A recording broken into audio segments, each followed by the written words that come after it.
Assalamualaikum warahmatullahi wabarakatuh, pemirsa. Assalamualaikum Bunda. Bunda. Nah, sekarang kita akan membicarakan tentang marah nih. Suka marah nggak? Sering, Mbak. Sering ya? Sering banget. Kenapa coba marah? Kesel. Kesel sama siapa?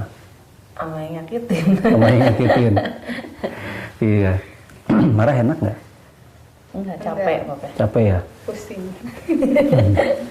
Ya pertanyaannya kalau nggak enak kenapa diulang-ulang? Gini. Kulit durian itu nggak enak, ya kan? Yang enak tuh isinya kan?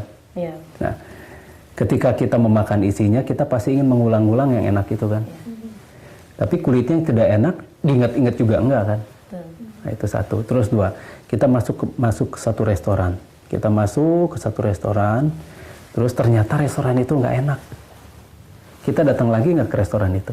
Enggak ya? Nggak enak kan ya? Enggak. Terus kita kasih tahu nggak orang lain bahwa restoran itu nggak enak? Enggak. Kasih tahu. Rata-rata sih mereferensikan kan ya? Mau kemana ke restoran itu? Jangan Jangan, gitu. nggak enak. Nah gitu kan? Itu mau otomatis. Iya. Nah, sesuatu yang tidak enak itu pasti kita hindari kan? Pasti kita yang jatuh enak nggak? Enggak. Nggak enak kan? Pasti kita menghindari jatuh ya? Iya. Tapi kenapa marah itu selalu kita ulang-ulang? Berarti marah itu enak. Begini. Kita itu tidak mau mengakui bahwa marah itu enak karena tidak mau terlihat buruk di mata orang lain. Karena ego kita menghalangi agar kita tidak mengatakan bahwa marah itu enak. Tetapi kecenderungan manusia itu punya kecenderungan selalu mengulang-ulang sesuatu yang enak. Ya kan? Iya, pasti. Kalau misalnya kita melakukan atau misalnya kita memakan yang enak, pasti kita ingat. Iya. Mau lagi Mau kan? lagi. Iya. Kita melakukan perbuatan-perbuatan yang mengenakan diri sendiri, pasti kita ingin lagi. Nonton, enak kan?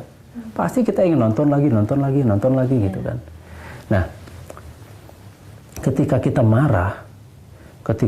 marah mengeluarkan amarah kita, karena marah itu berdasarkan budaya, Bun. Budaya gimana, Bapak? Jadi gini, Bunda diludahin orang sekarang marah nggak? Ngamuk. Marah ya? Ngamuk. Tapi ada satu suku di pedalaman Afrika, itu tetangganya suku Bushmen, itu diludahin orang itu tanda cinta. Hah? Iya. Jadi makin diludahin orang, ceprot, makin diludahin itu. Jadi orang itu makin cinta sama dia. Dan dia makin tertawa. Banjir gitu. atuh, Bapak. Iya. Itu budaya. Dipegang kepala gitu kan. Dipegang kepala. Marah nggak tiba-tiba orang megang kepala? Marah. Iya. Tapi dipegang kepala sama Mbak mah marah nggak? Kan diobatin. Nah itu dia gimana tujuannya kan. Nah jadi ternyata marah itu adalah diajarkan sesuatu yang diajarkan, Bu. Sesuatu yang diajarkan seperti tadi. Oke. Jadi tergantung dari budayanya.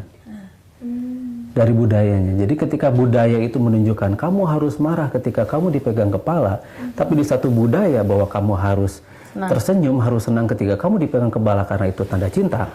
Di sini tanda kurang ajar. Nah, inilah marah. Karena marah itu ternyata diajarkan. Dari budaya tempat dia hidup, itu diajarkan bagaimana dia tersinggung. Bagaimana memelihara ego agar ego itu naik. Bagaimana memelihara yang namanya harga diri agar harga diri itu naik.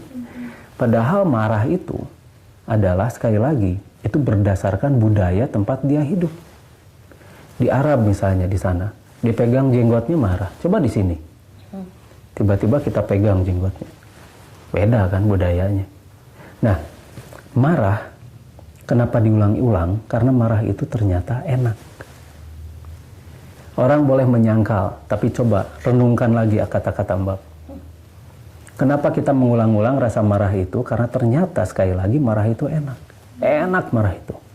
Dan kita punya kecenderungan selalu mengulang. Selalu mudah tersinggung. Karena dengan marah itu, seolah-olah kita bisa meluapkan apa yang diajarkan, yang berupa ajaran-ajaran kemarahan itu dari orang tua dan leluhur kita, berupa sebuah sikap, berupa sebuah ekspresi untuk menunjukkan ketersinggungan kita. Malah tanda tidak nyaman gitu, Pak. Iya, tanda tidak nyaman itu. Kita diajarkan untuk tidak nyaman. Coba kalau kita diajarkan seperti tadi, bahwa diludahi itu tanda cinta. Lain kan? Iya. Kita malah senang diludahin orang. Ceprot, alhamdulillah, gitu kan. Nah, orang memfitnah kita misalnya, kita jadi marah. Padahal di akhirat fitnah-fitnah yang dilontarkan orang pada kita itu adalah poin untuk kita. Tabungan. Tabungan kita. Kenapa kita harus marah, harus tersinggung? Jadi diajarinnya maksudnya sama siapa tuh Pak mulainya? Turun-temurun, budaya. Jadi waktu kita marah ke anak-anak ya ter-save gitu semuanya. Iya, anak juga mereka. Anak akan mengajarkan lagi marahnya itu pada orang lain. Dan dia akan melakukan kebiasaan-kebiasaan, ternyata marah itu enak ya. Dilestarikan ya. Iya. Berarti yang salah itu di kita. Makanya mulai sekarang, mudah-mudahan dengan ini, kita bisa melaksanakan wasta'inu bisobri wasolah itu. Jadikanlah sabar dan sholat sebagai penolong. Jadi, cobalah kita putus dari kita. Jangan umbar kemarahan. Menahan. Dikendalikan. Kendalikan. Jadi, kita harus memaklumi. Karena marah itu muncul karena kita tidak memaklumi. Nah, coba deh kita sabar dengan memaklumi.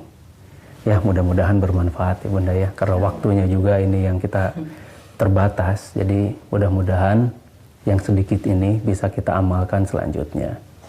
Wassalamualaikum warahmatullahi wabarakatuh. Waalaikumsalam.